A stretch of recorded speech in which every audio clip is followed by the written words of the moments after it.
One of the biggest mistakes that I see people make is using their 401k as a piggy bank. Building up my own 401k was one of the main reasons I was able to cross $800,000 in net worth after paying off $43,000 worth of debt. So today, let's react to some viral TikTok videos and see how everyday people are using their 401ks, from the financial disasters to maybe things that you could convince me make sense to do.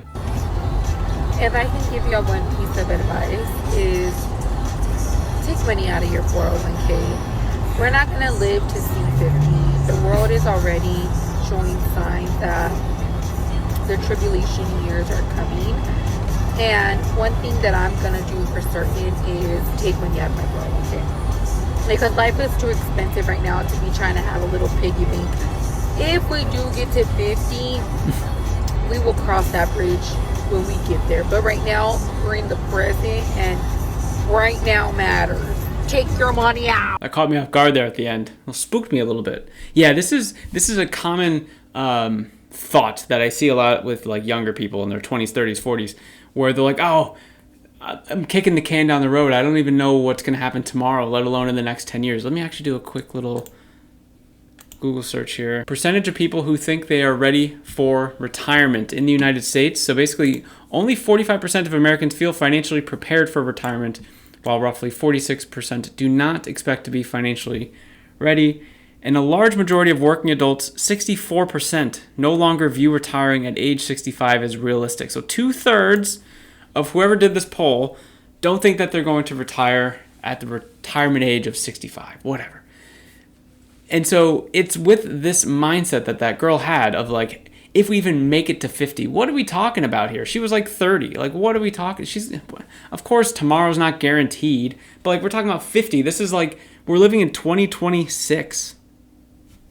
Modern medicine, right? Like, again, it's not guaranteed, but like, that mindset is what is keeping us in the moment. And retiring, putting money aside, however you want to do it, in a 401k, a Roth IRA, a brokerage account, HSA, there's all these different, whatever. Planning for your future is the highest leverage thing that you can do for you. Decade from now, you will thank you so much for taking the time, money, effort, sacrifice to do these things, to have, not struggle today, but not like live your life 100% today. That's what I'm seeing a lot in these videos. It's like they want to just live now in the moment, which again, it's fine. If that's what you want to do, then that is great. But for me, there's a clear system of having a balance of what you want to do now, today, and start planning for your future. So how my wife and I did this when we paid off the $43,000 in 13 months, and now we built up our net worth, there's this 3-step process that I'll walk through very quickly. Whenever we're not sure like what's going on in our finances, we do a 3-month look back where we look at 90 days of where we spent our money, categorize everything. We haven't done this in a while because we track consistently now, but we look where all it's going, put, the statements and the whatever into AI. It's going to spit out a nice table, show us by category how much in total we've been spending. Then we write down a list. I call these the North Star Goals list. It's a list of 2, 5, 10 things. And these are things that really matter to you: life goals, financial goals, non-negotiable spending. It could be things happening right now, things in the future. Then the 3rd step is realignment, where we look at those 2 processes that we just did, 3-month look back, North Star goals, and we say like, where, we've been spending our money over here, does it align with this list? And if you've never done this exercise, it's literally not going to, and that's fine. That's why we're doing the exercise. Then the realignment is like, how do I take the money that I'm already using, the income that I already have, I don't need to make any more to do this, and just say like, okay, yep, this one's good, like this is aligned, ooh, this is not aligned. Okay, let's remove some from this category. Most of the time it's like food delivery, restaurants, convenience, right? Most people don't have food delivery on their North Star goals list.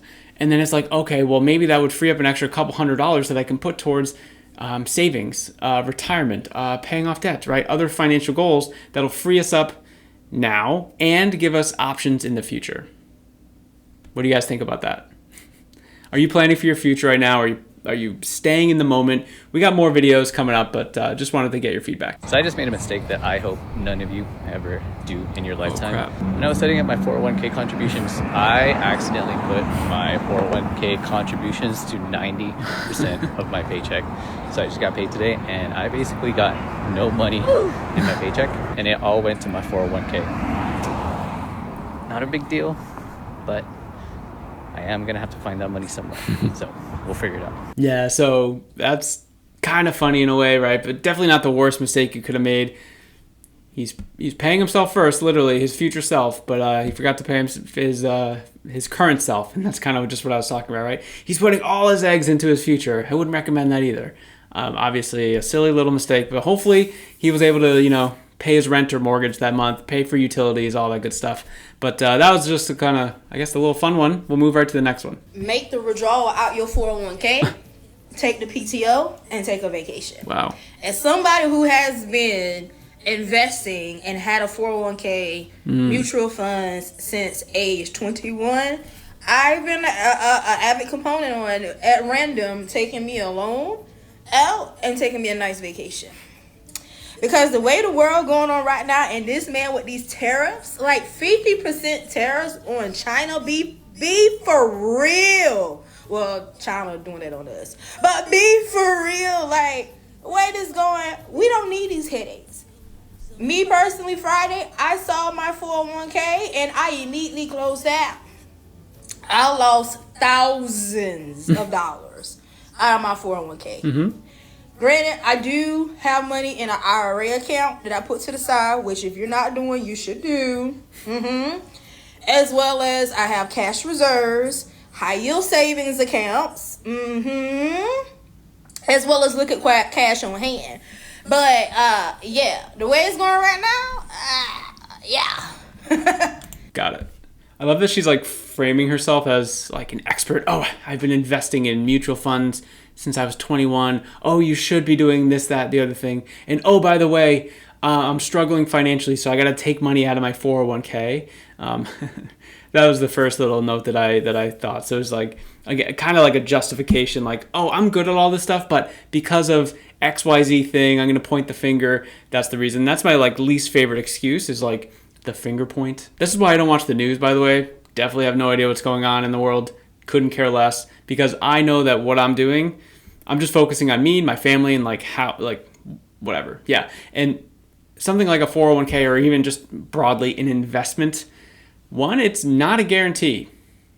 I think we always kind of forget that. It's not a guarantee. Like, we're not guaranteed, to have crazy nice returns. Nothing's guaranteed. Everything is a risk. Any sort of investment is a risk. So the fact that people are, upset when it goes down a lot, it's like, I know, and maybe the timing isn't right. Like, maybe someone close to retirement sees that and it goes way down and that's stressful. That I can totally understand. But if I were to share my screen here, this is like just the basic S&P 500 kind of broad market. This is like a bet on the US stock market, essentially, right? So when she made this video, it was a little while ago, I think. It was in this 2025 period when it went way down, right? So we could see here the peak, February 14th. Oh, happy Valentine's Day. And then it just, the next 2 months, it just like crippled all the way down. And this is like, a lot of people panicked here in these 2 months, and they're like, oh my God, it's happening, that the world is ending. But then look, I mean, it bounces back. Like, it always bounces back. And yeah, it took like 3 months to get back to where it was, but it bounced back. And then look, there was another little blip in 2026 again, but it bounced back again, right? And if you look all time, like these blips become just like little specks on the paper, right? You could see it went up. It's been up 900% since the inception of this in 1996. So 30 years ago, it's up 900%. So again, there's definitely periods where it goes down, and pretty steeply. Like, look at this, the pandemic period here, pretty steep, right?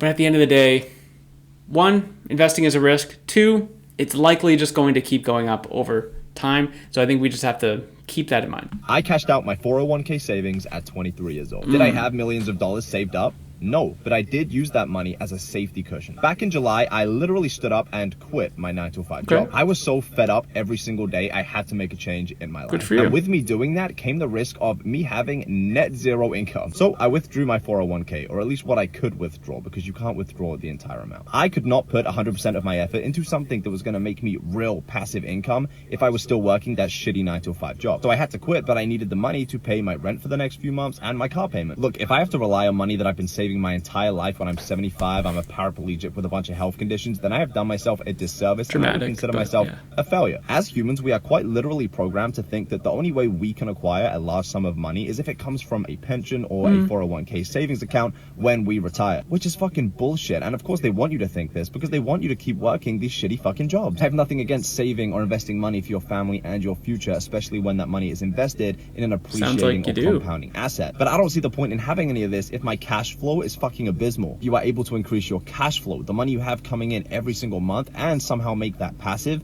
You simply cannot lose. Then when you have achieved that and you have this high amount of money coming in every month, you can start making extremely smart investments that actually make fucking sense. And investments that aren't just going to benefit you when you are 75 and in the last quarter of your fucking life. When I cashed out my 401k back in July, I think it was like $4,000. That's all I could withdraw from the amount I had saved in the 401k. It was a huge risk and I had to take it. I was so fucking fed up of working my 9-to-5. There was something better for me in life and I knew that. It is now 2.5 months later and that risk has paid off. I knew it would pay off. I have almost 10 times the amount of money that I withdrew from my 401k. Think about how long it would have taken the money that I withdrew to be worth the amount of money that it's made me in a 2-month period. When I started digital marketing and I bought these courses that taught me to do this. He's trying to sell. All right, he's trying to sell. He's trying to sell something, guys. Watch out.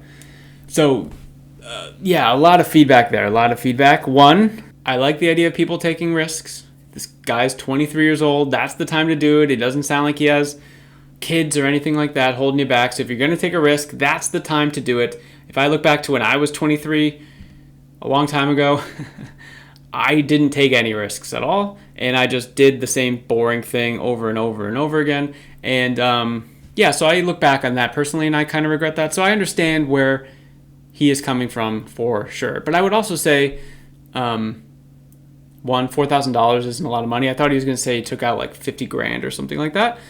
He did make a good point where like it would have taken him a long time to get he said he made like 10x in his thing that he was trying to sell us. So like, yeah, it would have taken a lot of time to get to $40,000 in a 401k container.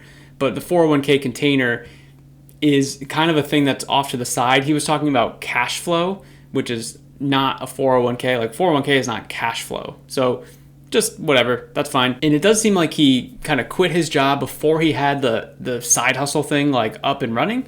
So I would definitely just, again, maybe I'm a little risk averse, but I wouldn't recommend someone just quitting their job to go all in on something that hasn't been even slightly proven to work for them. Like sometimes it takes time to build all this stuff up. So I do like the risk taking a little bit. It's not a horrible decision. It was only $4,000. Again, I thought he was going to say like $50,000 or something like that. So not horrible.